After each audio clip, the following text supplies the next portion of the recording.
एउटा यस्तो एनिमे जसले मानवता बीचको मोन्स्टरको कुरा गर्छ। एनिमेको नाम मोन्स्टर।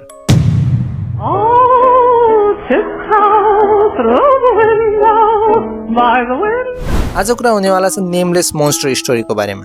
एका देशमा एउटा नेमलेस मोन्स्टर बस्थ्यो। नाम थिएन, पहिचान थिएन, तर ऊ भित्र अन्धकार यति कि प्रत्येक उज्यालोलाई बुझाउन सक्ने, नाम पाउने यति इच्छा कि आफूलाई दुई भागमा बाँड्छ। एउटा पूर्वतिर अनि अर्को पश्चिमतिर लाग्छन्। पश्चिम यात्रा लागेको मोन्स्टरले एउटा गाउँसम्म आइपुग्छ। त्यहाँ एउटा ब्ल्याकस्मिथलाई भेट्छ अनि उसलाई भन्छ कि के तिमी मलाई आफ्नो नाम दिन सक्छौ? ब्ल्याकस्मिथ भन्छ कि तिमी कसैले आफ्नो नाम दिन सक्दैनौ। मोन्स्टर भन्छ कि यदि तिमी मलाई आफ्नो नाम दिन्छौ भनेपछि म तिमीलाई शक्तिशाली बनाइदिन्छु। अनि त्यो ब्ल्याकस्मिथले त्यो मोन्स्टरलाई आफ्नो नाम दिन्छ। अनि मोन्स्टर उसको पेटभित्र पस्छ अनि उसलाई त्यो ठाउँको सबैभन्दा शक्तिशाली मान्छे बनाइदिन्छ।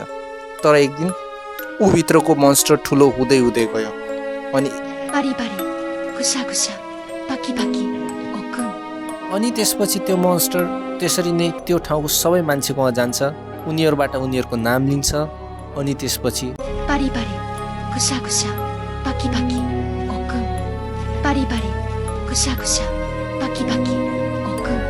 अनि ऊ फेरि नामको खोजीमा भौतारिँदै एउटा महलतिर आइपुग्छ। त्यहाँ एउटा बिरामी बच्चालाई भेट्छ। त्यो बच्चासँग आफ्नो पाइलामा उभिएर त्यो निलो आकाश हेर्ने ताकत नै हुँदैन र मोन्स्टर त्यही कुराको फाइदा उठाउँदै भन्छ कि तिमी मलाई आफ्नो नाम दिन सक्छौ? यदि तिमीले मलाई आफ्नो नाम दियो भनेपछि म तिमीलाई निको बनाइदिन्छु। त्यो केटाले हुन्छ भनेपछि त्यो मोन्स्टर उसको पेटभित्र पस्छ र त्यो केटाको नाम हुन्छ Johann. Dr. Tenma, for you, all lives are created equal. र त्यो योहान नामको बच्चा आफ्नो ठाउँको राजकुमार हुन्छ। त्यो ठाउँको राजा जब राजकुमार निको भयो भनेर थाहा पाएपछि खुसी हुन्छन्। र अचम्मको कुरा के हो भनेपछि त्यो मोन्स्टर पनि योहान नाम पाउँदा रमाउँदै थियो। आफ्नो वरिपरि यति धेरै मान्छे भए पनि ऊ आफ्नो भोकलाई थाम्दै थियो। तर बिस्तारै बिस्तारै उसको भोक बढ्दै गयो। उसभित्रको मोन्स्टर झन्झन बढ्दै गयो र एक दिन उसले त्यो राज्यको सबै मान्छेलाई एक एक गरेर खाइदियो। अनि यही बिचमा ऊ आफ्नो वेस्ट गएको वाला भागलाई भेट्छ। अनि पूर्व गएको मोन्स्टरले आफ्नो सबै स्टोरी भन्छ। यो कुरा सुनेर अर्को मोन्स्टर भन्छ नामबाट कसलाई मतलब छ र? हामी त्यही होइनौ र नेमलेस मोन्स्टर।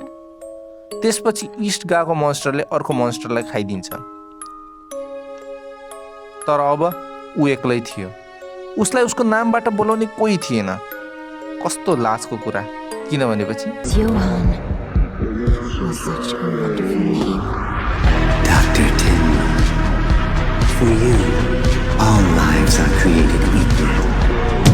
र अन्तिममा यो कथाले भन्न खोजेको के हो भनेपछि the monster wasn't nameless because he had none but because he tried to become everyone else.